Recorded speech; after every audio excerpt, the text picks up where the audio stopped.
Hi, today we're making coconut cream pies, and I'm starting with the crust. And this crust came out of this cookbook, which I can't even find. The cover page has been gone for a long time. It's called Never Fail Pie Crust, and it's what I always use. And it starts with 2 2/3 cups of flour, and you put a teaspoon of salt in that. And I use sea salt, but I've just switched over to that for my husband's blood pressure and things like that. But use whatever iodized salt that you have at your house is okie dokie. Got the lumps out of that. Get rid of that. And then I have a cup of shortening here. And you're just gonna make sure I got a cup. Yeah. You're going to blend that in with pastry blender. Some people pinch with their fingers, so if that's your thing. Now, my mom used to just do a big sifter of flour and a cup of lard and throw in perfect. But nobody, well, I guess people are cooking with lard again, but I don't have access. I don't buy lard. So when I was a kid in the farm, we always had it in the basement, so there was always access to it. And then once I get this blended good, we'll add the rest of the ingredients. Next is the water part of the pie crust, and that's where this one's a little bit different. It gets an egg yolk in it, which I just separated out earlier for convenience, and that gets beaten up in it along with a teaspoon of vinegar. And I don't have any like apple cider vinegar or anything here, I discovered, so we're going classy today with some white wine vinegar. So I don't think it really makes any difference what kind you have, as long as you don't have maybe cranberry or something like that. And then you just mix that together so that egg yolk gets distributed. And then you just stir it together to make it into a pie crust, a dough. And sometimes it might be a little bit dry, you add a little more water. If it's too wet, you add a little more flour. Just common sense kind of stuff. Anyway, that is the pie crust that I always use. And then after that, we'll go into making Weepless Meringue, which I always make because I don't like the egg white juices on my pie. And then how to make my mom's coconut cream filling. So anyway, that'll be the next sections of it. Hi, now it's time for the Weepless Meringue. And you mix together a tablespoon of cornstarch, 1/4 cup of sugar, a pinch of salt, and you get the lumps out of the cornstarch by mixing it with the sugar first. And then this needs to be made in advance so it can cool. Then you're going to put your 1/2 cup of water in, and you're just going to cook this till it turns clear, and you'll see the difference in it. We're going to stop the video, but whenever I get done cooking it and it's clear, we'll show you what it looks like, so you know. And this is what it looks like right after you've mixed your stuff together. Okay, and then this is what it looks like whenever it is cooked, and then you let this cool to room temperature for your egg white bit of the meringue. And that's it for that. All right, we've let the pie crust relax in the ice box for about 20 minutes or so. And now we're gonna roll it out. And you're just gonna kind of, I like these little, it's a silicone rolling mat, and it kind of gives you an idea of how big you want to make your pie crust, which is handy. And I usually go out to the bigger one because I like a deeper pie. And I don't want my crust to be too thick. And you don't want to overwork your crust, because I had a crotchety aunt I used to go visit every week, and I overworked my pie crust one time, and it was too tough, and so she toddled over to her thing and got me her recipe for pie crust, because She was pretty sure I didn't know how to make pie crust. And my old favorite Aunt Renee, who's in heaven now, watching over, probably scolded me for something. But I did love her. She was a lot of fun. She told great stories. I learned a lot about history of the laundry doing in her day. And I had a lot of fun with her, so it was a good experience. Okay, the other thing after you get your pie crust in here is you need to dock it so you don't have big bubbles in it. And the other thing you can do, I do now, I never used to, is put some dry weights in it so it holds it down. And I just have some old garbanzo beans that I save and I put in all the crust. Now, I'm no good at fluting. My mom always just used a fork on the edge, and that's what I do. And so mine aren't like Martha Stewart pretty or anything like that. They're just plain-o. But you know what? They always eat them, so it's okay. And some people don't like meringue, but we happen to be fans of meringue at this house. So I usually put meringue on it. Wet my fingers down a little bit, and if you wet the edge of the top edge of it, it also helps with keeping everything in place. And then, Dorothy, you want to grab the beans out of the... Dorothy is my camera woman and director, and she keeps Norman quiet on the set. She's very valuable. Couldn't do it without her. It was her idea, though. Let's see, foil. I need some foil to put down. Okay, and then I just bake it at 375 until it's done. And if your inside crust isn't browning, you can always take these out part way once you've kind of settled your pie crust in place.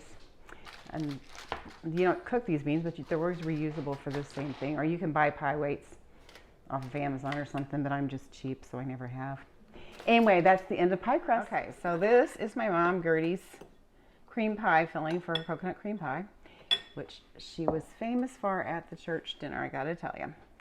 And I have 3/4 cup of sugar in here and 3 heaping tablespoons of cornstarch, but a real tablespoon out of your drawer, because that's what my mom used. I tried using a measuring one, and I didn't have enough oomph in my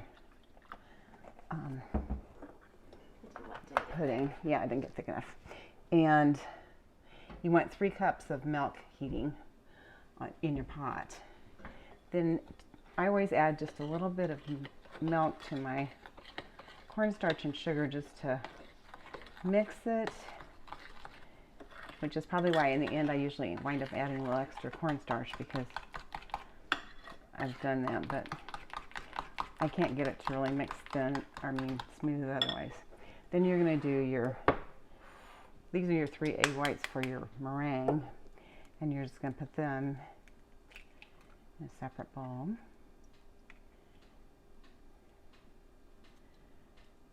And then the egg yolk goes in with your pudding. So it all gets used in the pie in different spots. Oh, this is a debacle, isn't it? But nothing that can't be lived with. I obviously am not a professional YouTuber cook.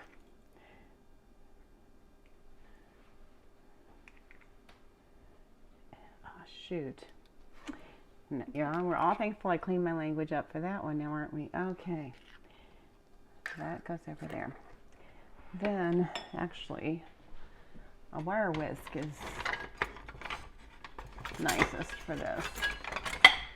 And I do love Pampered Chef's wire whisk. Not that I'm a representative or anything, but they do have some products that are just really very nice. And that's one of them.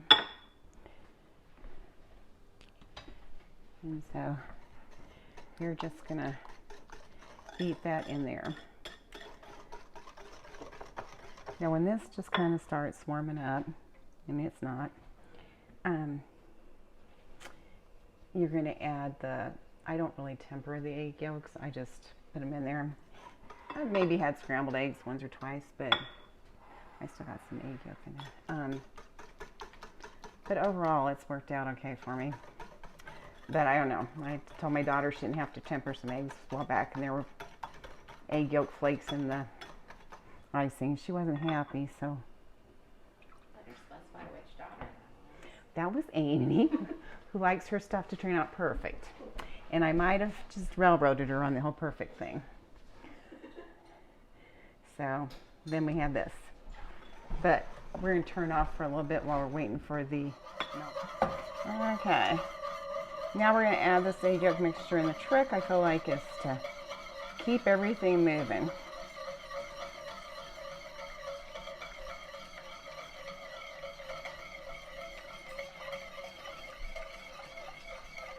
So you get that added. And then you have to use a spatula to kind of pull that together. Oh, for God's sakes. Gosh sakes.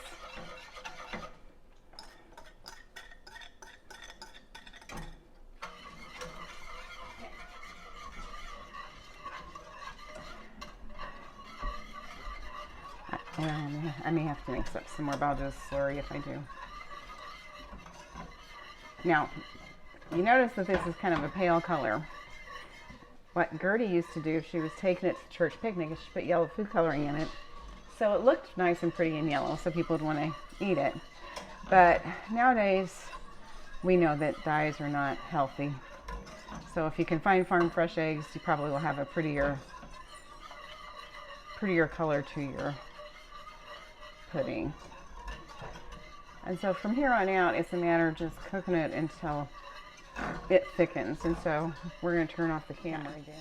This is thickened up nicely. When that cools a little bit, it'll be good. And if it's not, you'll never know about it probably. But anyway, and I just throw coconut in until I think it looks right, which is one of the things that makes my girls crazy, because I don't necessarily measure. But when you stir it around, and you can see that there's evenly distributed coconut pretty much everywhere. Some people like it more coconutty than others.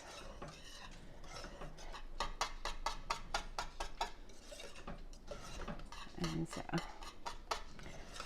that is coconut cream pudding filling. What do we do with it After your pie crust is ready, then we'll put it in there, and then we'll do the meringue and put it in the oven and toast it. So a few more steps. All right, next we're going to finish up the Weepless Meringue. The pie filling is in the crust, so all good to go there.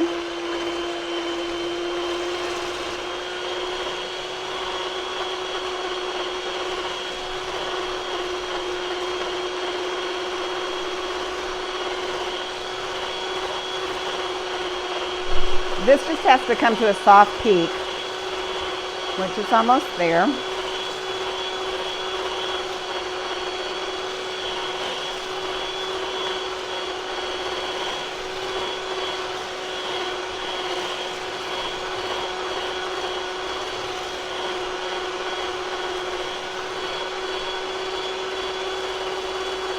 Then you add 2 tablespoons of sugar.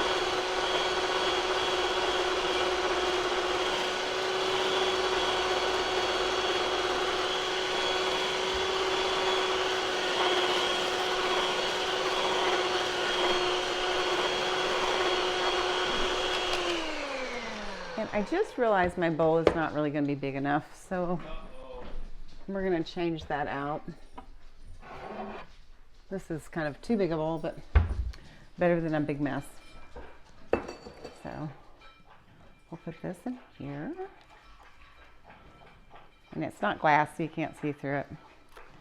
But okay. Oops.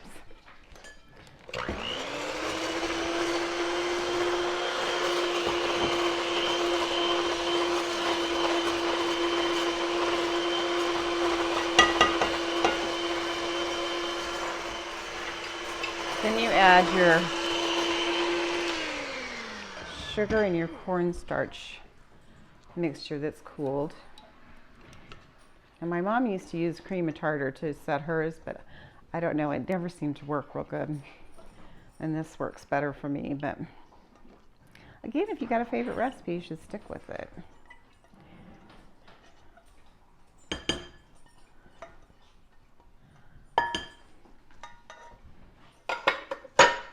Dorothy is going to have a lot of dishes to do later.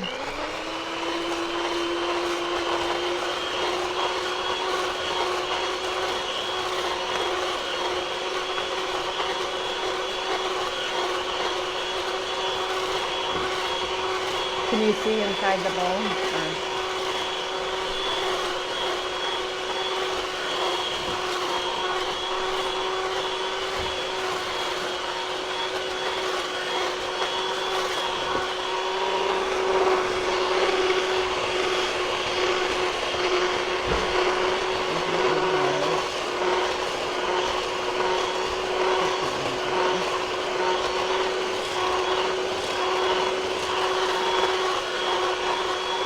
I did make a little mistake earlier. I should have beat the meringue longer before I added I glanced at my recipe again, before I added the cornstarch mixture. So I had to beat it a long time to get it to come up to looking like meringue, but we're there now.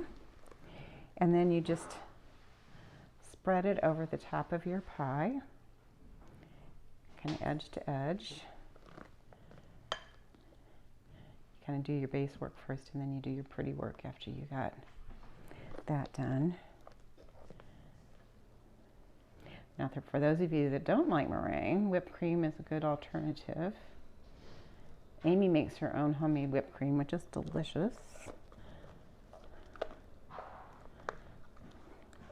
And she makes a coconut cream pie that's made with actual coconut milk, which has got a different texture and flavor, but it's good also. I've enjoyed it also. So, just depends on how fancy you want to get and how much work you want to do. I'm kind of a less fancy work kind of gal, but okay. And then your last, and you're going to put it in a 400-degree oven to toast this up, and then put some nice little peaks on it, so it kind of fancied it up a little bit. And then sprinkle coconut all over the top of it so everybody knows that it's a coconut cream pie.